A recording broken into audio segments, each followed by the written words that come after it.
session we are seeing about the components of a physical distribution. Now, today is session we are seeing about importance of physical distribution, in which 4 points: decision regarding the transportation medium, second is a decision regarding order size and order processing, and third is a decision on inventory size and inventory location, and fourth is a decision on goal handling. હવે આપણે જોઈએ એમાં અંદર કે physical distribution activity is essential the following points. આપણે અમુક હવે points આપવામાં આવે છે એના પર ડિપેન્ડ કરે છે. First is a demand and supply equilibrium. Physical distribution is a maintains the demand and supply equilibrium in the following manner, maintains the demand and supply also. હવે આમાં એવું કહે છે કે ડિમાન્ડ એન્ડ સપ્લાય આપણે કઈ રીતે બનાવવાની છે. Seasonal products like air conditioner, અમુક સિઝન વાઇઝ એની પ્રોડક્ટ આવતી હોય, જેમ કે આપણે ઉનાળો આવે તો એર કન્ડિશનરની ડિમાન્ડ છે એ વધી જાય, કે ફ્રીજની હોય તો એની વધી જાય. પછી વુલન ક્લોથ્સ, તો એ ક્યારે, તો કે શિયાળો આવે ત્યારે વુલન ક્લોથ્સની જે ડિમાન્ડ છે એ વધી જાય છે. are produced through the year. Due to modern storage facilities, the goods in the required quantity can be supplied in the seasons. એટલે અમુક એવી વસ્તુ છે કે સિઝન વાઇઝ છે, કન્ટિન્યુઅસ રહેતી હોય યરમાં એકાદી વખત. For perishable goods, sea foods, crockery item, bakery item and quick of the modern physical distribution similars to enables it deliver there minimum time. એટલે અમુક એવી વસ્તુ છે કે જે આપણે બેકરી આઇટમ છે કે એ કેટલા, તો શોર્ટ ટર્મ પીરિયડ માટેની વસ્તુઓ હોય છે. Increasing sales, in which increasing sales physical distribution increases sales volume by the proper inventory management. એટલે હવે એમ કહેવામાં આવે છે કે પ્રોપર ઇન્વેન્ટરી મેનેજમેન્ટ કરેલું હોય તો આપણે કોઈ પણ વસ્તુને કરી શકીએ. ઇન્વેન્ટરી મેનેજમેન્ટ હવે કેવી રીતે કરવું, તો કે inventory manage physical distribution is effective for manufacturers. There is a no need to maintenance large amount the materials. Inventory becomes a manufacturing can purchase at requirement. જ્યારે કોઈ પણ વસ્તુની રિક્વાયરમેન્ટ હોય ત્યારે આપણે એ કોઈ વસ્તુનો સ્ટોક કરીને રાખ્યો હોય, જ્યારે એ વસ્તુની જરૂરિયાત હોય ત્યારે એ વધારે વપરાય. જ્યારે આપણે જોઈએ કે કોરોના કાળમાં આપણે સેનિટાઈઝરની ડિમાન્ડ અચાનક જ વધી ગઈ હતી, ત્યારે એના પ્રાઇસ પણ કેવા થઈ ગયા હતા, તો કે હાઈ થઈ ગયા હતા. Fourth is a product planning.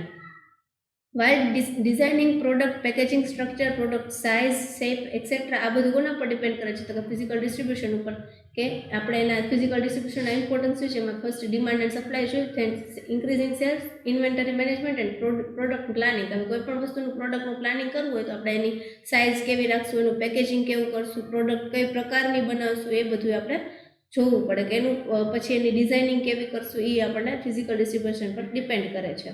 Than transportation, storage, wear housing, storage ક્યાં કરશું, વેર હાઉસિંગ ક્યાં કરશું, કઈ જગ્યાએ કરશું, એ બધું શેમાં, તો કે પ્રોડક્ટ પ્લાનિંગમાં ઇન્ક્લુડ થાય છે. Analysis is a quite important. Now fifth is a reducing distribution cost. The ultimate objective controlling distribution cost is the requirement in depth analysis of transportation, storage cost and packaging of product technical improvements. એટલે reducing distribution cost આપણે ઘટાડવી હોય તો એના માટે આપણે શું કરવાનું, તો કે આપણે ટ્રાન્સપોર્ટેશન વચ્ચેની જે કોસ્ટ થતી હોય એ ઘટાડવી હોય તો આપણે પહેલાં તો મેન્યુફેક્ચરર હોય ત્યાંથી ડાયરેક્ટ આપણે શું કરવાનું, તો કે સેલ કરવાનું સ્ટાર્ટ કરી દેવાનું. એટલે જે ડિસ્ટ્રીબ્યુશન ચેનલ હોય છે, માર્કેટ મેન્યુફેક્ચરરથી પાસેથી, હોલસેલર પાસે, ત્યાંથી રિટેલર પાસે, ને ત્યાંથી ફાઇનલ કન્ઝ્યુમર પાસે પહોંચે, એના કરતાં આપણે કોસ્ટ કેવી કરવાની, તો કે ઘટાડી નાખવાની. Then stabilised price, last reason. Designing distribution flow in these manufacturer decide select the direct distribution flow, then his way decide the location.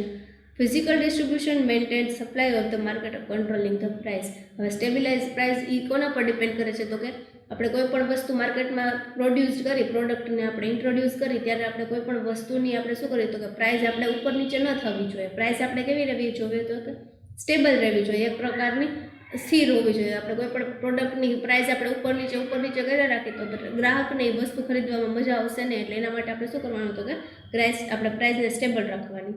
Suppose the demand of a product certainly increasing, then the maintaining price of the product addition supply can be released from the storage. હવે suddenly અમુક ટાઈમે જ્યારે છે ને demand પ્રોડક્ટની વધી જાય અચાનક જ, તો આપણે પ્રાઇઝમાં એ પ્રમાણે થોડું ઘણું ઇન્ક્રીઝમેન્ટ કરવાનું, પણ આપણે શું કરવાનું, તો થોડી ઘડી ચેન્જ કરવાનું નહીં.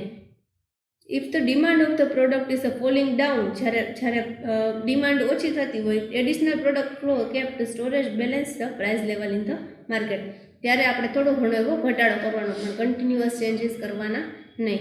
By in this way efficient physical distribution brings the production cost at a lower level and maintain continuous flow product through the year. એટલે વર્ષમાં એકાદી વખત એવું થાય તો ઇટ્સ ઓકે કે આપણે ઉપર નીચે પ્રાઇસમાં ચેન્જીસ કરી શકીએ, પણ કન્ટિન્યુઅસલી ચેન્જીસ કરવાના નહીં. Now key decision areas in the physical distribution management. હવે આપણે ડિસિઝન કયા કયા ટાઈપના લેવાના? Decision regarding transportation medium. Transportation depends on order size, inventory and location of warehousing. હવે આપણે ડિસિઝન રિગાર્ડિંગ ટ્રાન્સપોર્ટેશનનું આપણે કેવી રીતે ડિસિઝન લેવાનું? તો ફર્સ્ટ ઓફ ઓલ એમ કે છે કે ઓર્ડરની સાઇઝ કેવડી, કોઈ પ્રોડક્ટ છે તો એની સાઇઝ કેવડી છે, એની ઇન્વેન્ટરી એટલે કઈ જગ્યાએ ઇન્વેન્ટ કરેલું છે કે કેવડી વસ્તુ છે એના પર ડિપેન્ડ કરે, અને લોકેશન તો એનું ડિસ્ટન્સ કેટલું છે એના પર એનો ચાર્જ ડિસાઇડ થાય છે. If inventory level is high and then transportation cost is law. If inventory level is low and transportation cost is high, therefore transportation and inventory level both are interpreted. એટલે એમ કે છે કે જો આપણે કોઈ પણ વસ્તુ આપણે લેવા જઈએ તો ઇન્વેન્ટરીનું લેવલ કેવું હોય? હાઈ હોય, ટ્રાન્સપોર્ટેશન કોસ્ટ લો હોય, અથવા તો ટ્રાન્સપોર્ટેશન કોસ્ટ હાઈ હોય અને ઇન્વેન્ટરીનું લેવલ હોય, તો એ બે ક્યાંય ઇન્ટરપ્રેટ થશે નહીં. Then with the cost of factor, manufacturer also has to make a decision regarding the transportation medium. એટલે ત્યારે એને કહેવાતો કે ટ્રાન્સપોર્ટેશનના મીડિયમથી આપણે જોવું પડે છે. એક્ઝામ્પલ જોઈએ તો through sea, rail or by road. એટલે આપણે કહે છે કોઈ પણ વસ્તુ મોકલવાની હોય તો આપણે દરિયા થ્રુ મોકલશું, અથવા તો એર થ્રુ મોકલશું, કે પછી રેલમાં મોકલશું, કે પછી રોડથી મોકલશું, એટલે કે બાય બસ કેવી રીતના મોકલશું, કઈ રીતે આપણે મોકલશું. એટલે એ બધા મીડિયમના ચાર્જીસ કેવા હોય તો કે અલગ અલગ હોય છે.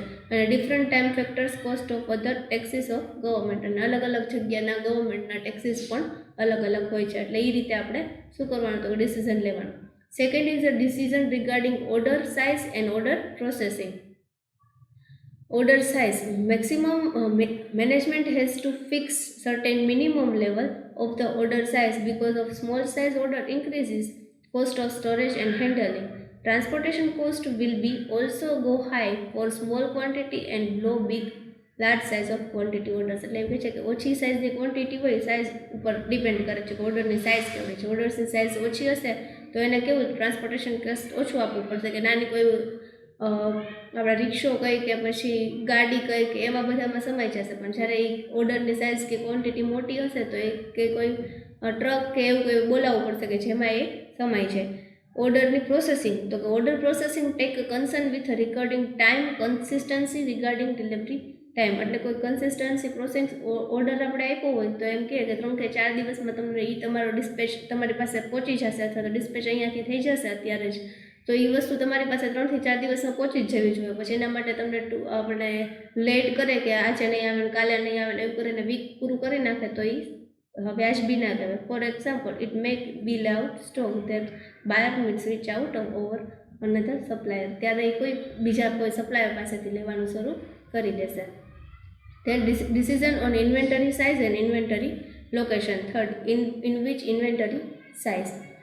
It is directly related with the sales. Inventory size છે related with the sales. Sales flow, continuous sales flow reduces the inventory and continuous production low maintains the flow of all the inventory level. હવે inventory level ઉપર depend કરે છે એનો flow fast છે કે લો છે. Therefore, any unexpected fluctuation in the production or the sales disturb in the inventory management. Therefore, management has to make a proper analysis, demand and cost for inventory management. એટલે demand પર જ આપણે એટલું invent કરવાનું. Demand વધારે હોય તો આપણે એટલું વધારે ઇન્વેન્ટ કરવાનું, ડિમાન્ડ ઓછી હોય તો આપણે એ વસ્તુનું વધારે ઇન્વેન્ટ કરવાની જરૂર નથી. હવે આખી ચેનલ ડિસ્ટ્રીબ્યુશનની હોય તો પ્રોડ્યુસર ફોલો ધ ફોલોઈંગ છે. પ્રોડ્યુસર કઈ ચેનલ આપણે ફોલો કરશે તો કે ફર્સ્ટ ઓફ ઓલ પ્રોડ્યુસર પાસેથી કોની પાસે? હોલસેલર પાસેથી રિટેલર, અને રિટેલર પાસેથી કન્ઝ્યુમર. આ જે આખી પ્રોસેસ છે એ પ્રોસેસ કોણ અપનાવશે તો કે ઇન્વેન્ટરી મેનેજરમાં જે પ્રોડ્યુસર હશે અને એ વ્યક્તિ. Suppose retailer manage 50 products inventory two manage the customer. Retailer 50 product છે એ ઇન્વેન્ટ કરે છે. Wholesaler manage 100 product. હવે રિટેલર છે એની પાસે 50 રાખે છે, જ્યારે હોલસેલર છે એની પાસે 100 પ્રોડક્ટ રાખે છે, અને safety then retailer and the producer maintain 150 product. હવે પ્રોડ્યુસર છે એની પાસે સ્ટોકમાં કેટલા રાખે છે, તો કે 150 પ્રોડક્ટ રાખે છે. If the retailer sells 20 products in the market, then his inventory reaches, that means immediately retail to the 20 product. Also wholesaler, he can manage the inventory level. Now wholesaler supplies 20 products, retailer then means 80 products. એટલે એવું કહેવા માંગે છે કે કોઈ wholesaler છે એની પાસે એ 50 વસ્તુ રાખે, રિટેલર પાસે 50 હોય તો હોલસેલર પાસે કેટલી હોય, 100, અને ફાઇનલ જે કન્ઝ્યુમર હોય એટલે કન્ઝ્યુમર પ્રોડ્યુસર જે હોય કે જે મેન્યુફેક્ચરર હોય એની પાસે કેટલી, તો કે 150. હવે એમાંથી કોઈ રિટેલર છે એ હોલસેલર પાસેથી વસ્તુ લેશે તો એ કેટલી લેશે વસ્તુ, તો કે બલ્કમાં લેશે, કે ભાઈ અમારે 20 કે 30 પ્રોડક્ટ જોઈએ છે એવી રીતના લેશે. જેવી રીતે ફાઇનલ કન્ઝ્યુમર છે કોઈ 1-2 લઈને જાય એવી રીતના લેશે ને, કે જેથી કરીને રિટેલર હોય કે હોલસેલર હોય ને એને પ્રોડ્યુસર પાસેથી ફાયદો થાય. It means management has to consider holding cost, storage, replacement cost, also holding cost considered the capital block warehousing charges. એટલે આટલા પ્રકારના એમાં ચાર્જીસ લાગતા હોય છે. Then cost replacement inventory in the considered manufactured cost like a setup cost, time blessing cost, during setup cost, material transportation cost and processing cost. It is a delivery of a warehousing. Now second is a inventory location. આમાં પહેલા બે જોયા હતા કે inventory size and inventory location. So in which inventory location directly related with the transportation cost and inventory size. આ કોની સાથે related છે, તો કે inventory location અને એની size સાથે. As per the requirement, if the sufficient space of available, the required stock can be equally kept on the less transportation will be involved. એટલે આમાં કેવું હોય તો કે ટ્રાન્સપોર્ટેશન કેવું હોય તો કે લેસ હોય છે. એટલે અમુક પ્રકાર આપણે કહીએ કે આ જગ્યાએથી આ પ્લેસ પર તમારે લોકેશન છે ત્યાં તમારે તો બધું ઇન્વેન્ટ કરવાનું, તો એ વસ્તુ કરવાની. Inventory construct, it will be create a closer customer relation. એટલે આ કેવું છે તો કે closer customer relation. Then transportation cost is high. એમાં ટ્રાન્સપોર્ટેશન કોસ્ટ છે એ વધી જાય છે. Time delay happens when there are too many pending orders.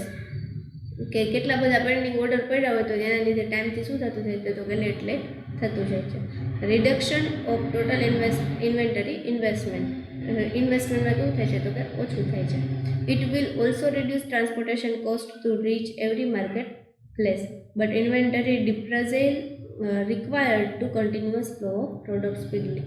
પણ ઇન્વેન્ટરી લોકેશન કોઈ આપણે ફિક્સ હોય કે અહીંયાથી આ જગ્યાએથી આ પ્લેસ પર ફાઇનલ કન્ઝ્યુમરને પ્રોડક્ટ પહોંચાડવાની હોય તો એ કામ કેવું થઈ જાય છે તો કે ઝડપથી થઈ જાય છે.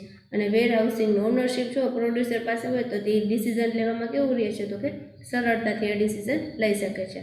Therefore, a producer has to consider following factors before the making the decision. એટલે અમુક ડિસિઝન લેવા ટાઈમે એને કયા પ્રકારના ધ્યાન રાખવું પડે.